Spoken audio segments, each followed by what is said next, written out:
Ngayong araw ay samahan niyo ako sa mga kaganapan dito sa Laguan ni Ama. Sabado ngayon at panigurado maraming maagang kakain.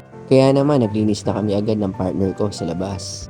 Lagi nga pala nating buwan mano tuwing Sabado ay ang mga trash collector ng makinabang. Saludo ako sa mga taga-kolekta ng ating mga basura. Di nila alintana ang panganib sa araw-araw nilang gawain. After nga pala nilang kumain ay tinuloy na namin ang paglilinis sa labas. At ngayong araw ay may pa-order nga pala tayong lumpiang toge.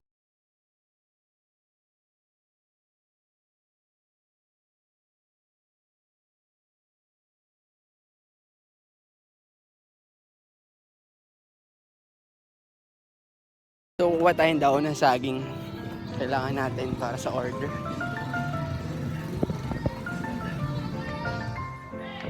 Kuha tayo sa kapitbahay. Tayo ng mababa lang. Ito, pwede na to.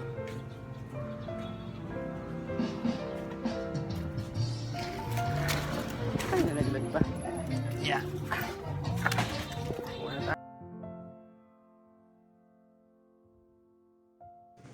At ayun nga, nakauwi na tayo at nakakuha na tayo ng daon ng saging. Pinunasan muna natin to para maka-make sure na malinis talaga. At ginupit na nga natin ang dahon ng saging para isukat sa bilao. Nilagyan na nga pa natin ng design ng dahon para naman presentable tingnan.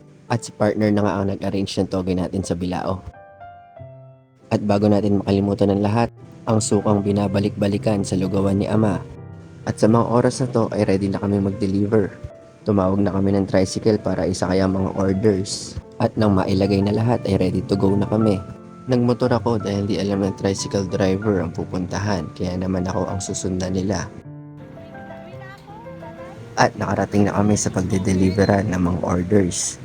Maraming salamat po sa tiwala na binigay nyo sa lugawan ni Ama. Sa uulitin po. Yun guys, sa deliver na namin. At ayun nga ang mga kaganapan sa lugawan ni Ama. Hanggang dito na lang muna. Maraming salamat sa pagsama.